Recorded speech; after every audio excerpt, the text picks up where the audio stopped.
Accidental ये प्रहार था। राकेश त्रिपाठी साहब इस वक्त हमारे साथ जुड़ चुके हैं बीजेपी से। राकेश जी, बहुत स्वागत आपका। और कुछ ही समय बाद उमा शंकर जी भी हमारे साथ जुड़ेंगे।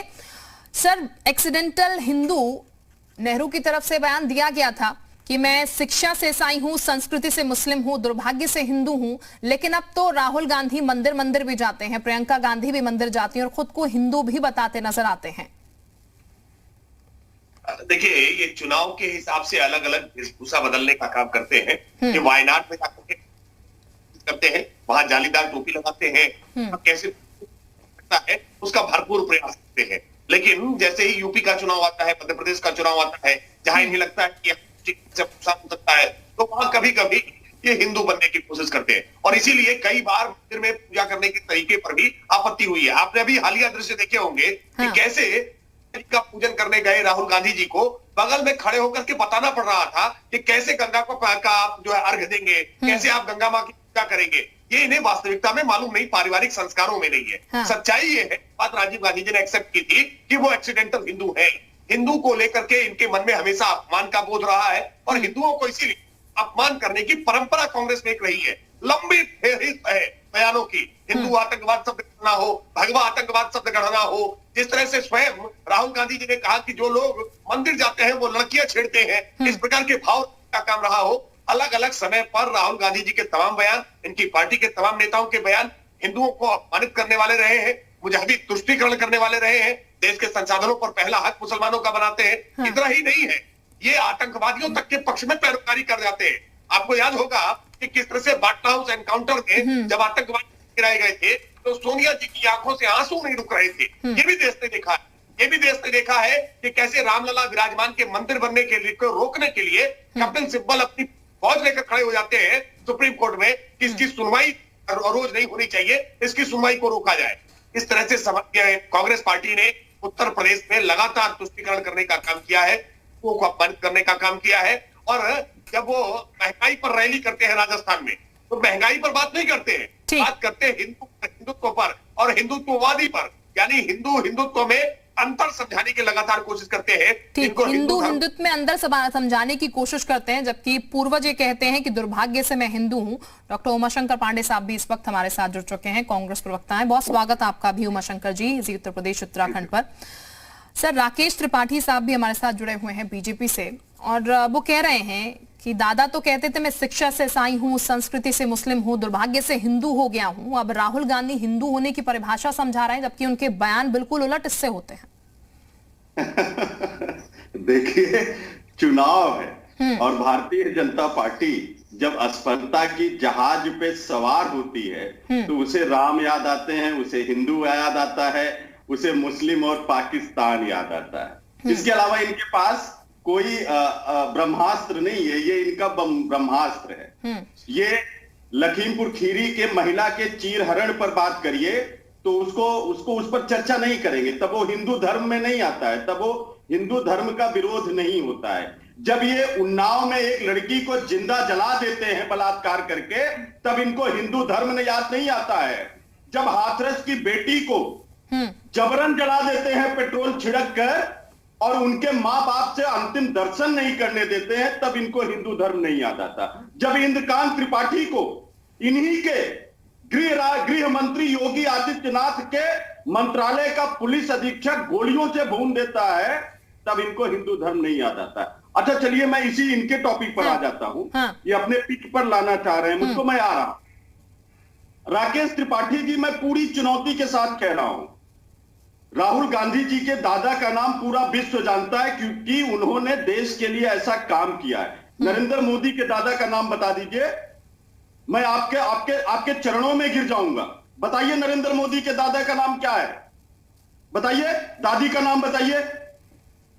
कितनी बेशर्मी से सुन रहे हैं आप मुझे? दादा का नाम बताइए नरेंद्र मोदी के। कितनी बेशर्मी से उपलब्धि के तौर पर बता रहे हैं। अरे भागिए नहीं, don't go away, come to the track, point पर आइए। नरेंद्र मोदी के दादा का नाम बताइए।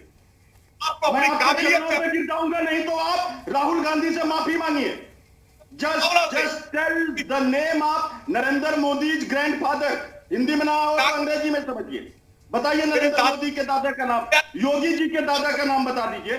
चलिए, बता अरे दीजिए। विरोध अरे बताइए लेते हैं। तो, पति बताइए। का नाम अरे जब जिन्होंने आजादी की लड़ाई में एक नाखून तक नहीं कटवाया, उनका नाम देश कैसे याद रख सकता है माय डियर फ्रेंड? क्या क्योंकि अंग्रेजों के चरणों में गिरे हुए लोगों का नाम ये देश गद्दारों की श्रेणी में रखता है। अगर नरेंद्र मोदी के पप्पा चाय बेच रहे थे माय डियर फ्रेंड, तो वो अंग्रेजों की ही कृपा दृष्टि से मिली होगी। आज भी 4 बाग रेलवे स्टेशन पे चाय की दुकान लेने के लिए सरकार का करीबी होना पड़ता है। तो नरेंद्र मोदी के पप्पा को अगर अंग्रेजों के समय में चाय की दुकान मिल गई थी, कहां पर रेलवे स्टेशन पर, तो अंग्रेजों के चरणों ठीक, में लेट गए होंगे। राकेश त्रिपाठी जी का आवाज हम तक सही तरीके से नहीं पहुंच पा रहा है। मैं चाहूंगी उनका वॉइस जो है वो ठीक कर यहाँ पर बेहतर तरीके से पहुंचे। उमा शंकर जी, जो सवाल आप पूछ रहे हैं उसका जवाब राकेश त्रिपाठी साहब लगातार दे रहे हैं, लेकिन बेहतर तरीके से आवाज पहुंच नहीं पा रही। दुरुस्त होकर जरूर उनकी आवाज पहुंचेगी। लेकिन उमा शंकर जी, क्या लग रहा है आपको, ये जो मुद्दा अभी इस वक्त उठा है, ये सिर्फ चुनाव के नजरिए से क्या उठा है?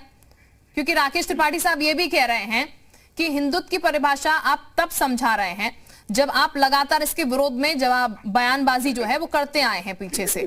तो क्या ये जो मुद्दा उठा है ये सिर्फ चुनावी मुद्दा है जो बीजेपी की तरफ से भुनाने के लिए उठाया गया है?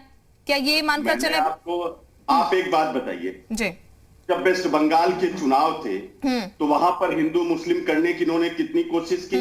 जब बिहार के चुनाव थे, सुशांत सिंह राजपूत को लाकर क्या क्या नहीं करने का कोशिश किया इन्होंने। जब चुनाव आता है तब इनका जो ये 5-6 शब्दों का ब्रह्मास्त्र है वो निकालते हैं, जिससे जनता के असल मुद्दे कहीं छिप जाए। आशा बहू है पूनम पांडे, जिनको प्रियंका गांधी जी ने टिकट दिया है, वो केवल अपने मानदेय की मांग कर रही थी, उनको इनकी पुलिस ने लाठियों से पीटा। क्या ये this is not against the rule of Hindu धर्म? जो असली हिंदू धर्म है उस पर ये भाग जाएंगे, उस पर चर्चा नहीं करेंगे। क्या किसी बेटी का जो नॉमिनेशन करने जा रही हो चुनाव में, उसका वस्त्र हरण कराना केवल सत्ता के लालच में, वो हिंदू धर्म का विरोध नहीं है? द्रौपदी का चीरहरण हुआ था। ठीक, चलिए तमाम बातें उमा शंकर जी अब कही हैं। अब जरा राकेश त्रिपाठी साहब की भी, क्योंकि आवाज बेहतर दुरुस्त हो गई है, तो अब उनका भी जवाब सुन लेते हैं, क्योंकि अपने आप को क्रोधा कह रहे हैं। ठीक, उनके चक्र तो छोड़िए, वो इसी अत्याचार के जो क्रोधा है। ठीक है राकेश जी, अब बोलिएगा आप अपनी बात। ठीक है उमा शंकर जी, अब जरा राकेश जी को भी सुन लेते हैं। आपको समय मैंने बहुत दे दिया, आवाज उनकी बेहतर दुरुस्त नहीं आ पा रही थी, लेकिन अब जब राकेश जी को भी बोलने दीजिए। राकेश जी बोलेगा अपनी बात। देखिए उमा शंकर जी से मेरा बहुत अपोज है। आप उमा शंकर जी सुन लीजिए। उमा शंकर जी अब थोड़ा सा सुन लीजिए, आपको बहुत समय दे दिया मैंने, अब थोड़ा सा सुन लीजिए, धैर्य रखिए थोड़ा सा। उमा शंकर जी, उमा शंकर जी आपको मेरी आवाज मिल रही है? और ये क्या कर रहे हैं? मैं कान से निकल गया शायद, उनके पास आवाज नहीं पहुंच पा रही मुझे लगता है। राकेश जी आप अपनी बात रखिएगा। हिंदू धर्म देखिए वास्तविकता में उमा शंकर जी जिस तरह से यहाँ पर बेशर्मी के साथ मैं इसलिए कह रहा हूँ क्योंकि जो आज एक इनकी खामी है उसको ये उपलब्धि के तौर पर बताने का प्रयास कर रहे हैं। ये जिस तरह से बेशर्मी के साथ कह रहे हैं कि नरेंद्र मोदी जी के दादा का नाम कौन था, प्रियंका को एक योग्यता है कांग्रेस पार्टी ने बताई कि प्रियंका जी की नाक दादी की नाक से मिलती है, और पार्टी की 5 प्रत्याशियों ने आज उनके टिकट वापस कर दिए। यानी केवल दादा परदादा की विरासत के आधार पर ही आज ही उनकी उपलब्धि है। राहुल गांधी की यही एकमात्र उपलब्धि है कि वो राजीव गांधी के बेटे। कितना दुर्भाग्यपूर्ण है, और इसको ये अपने आप की उपलब्धि बताने का काम करते हैं। मैं मानता हूं कि ये राजतंत्र नहीं है, यहाँ रानी के पेट से राजा जन्म नहीं रहता है। ये लोकतंत्र है, जनता अपने मतों से लोगों को चुनती है, और लोग अपनी काबिलियत से, अपनी योग्यता से, अपने सामर्थ्य से, अपने गुणों से लोगों के बीच में अपने समाज सेवा के भाव से अपना स्थान बनाते हैं। दुर्भाग्य से राहुल गांधी ये स्थान नहीं बना पा रहे हैं, लेकिन कांग्रेस पार्टी इसको अपना सौभाग्य मानती है। स्वीकार कर लेना चाहिए कि राहुल गांधी राजनीति के लिए योग्य नहीं बचे हैं। स्वीकार कर, दादा परदादा का नाम लेते हैं तो जागीर का नाम नहीं लेते हैं। अभी बेशर्मियत नजर आने लगी है। देश के महानायकों को बेशर्मियत के साथ पंडित नाम लेते हुए आपको शर्म नहीं आती? नरेंद्र मोदी के दादा का नाम पूछा गया, आपको बेशर्मियत नजर आ रही है? ये दोहरापन और दोहरा चरित्र भाजपा सामने क्योंकि जनता आपको इस बात में बदल रही है। आप 5 साल के लिए आए थे, 3 मुख्यमंत्री आपने बनाया था, और फिर 15 साल के लिए जनता ने। चलिए मैं आप दोनों के पास वापस लौटूंगी, लेकिन इस वक्त एक बड़ी जानकारी आ रही है, बड़ी खबर आ रही है। बड़ी खबर पहले दर्शकों को दे देते हैं। असम के सीएम हेमंत बिस्वा का राहुल गांधी पर बड़ा हमला। राहुल गांधी की भाषा वैसी ही जैसी जिन्ना की थी, ये बिस्वा की तरफ से कहा गया। तो बता दें, आधुनिक काल के जिन्ना है, ये बिस्वा ने कहा है। राहुल गांधी को आधुनिक काल का जिन्ना बिस्वा ने बताया। असम के सीएम की तरफ से इस वक्त ये सबसे बड़ा बयान दिया गया।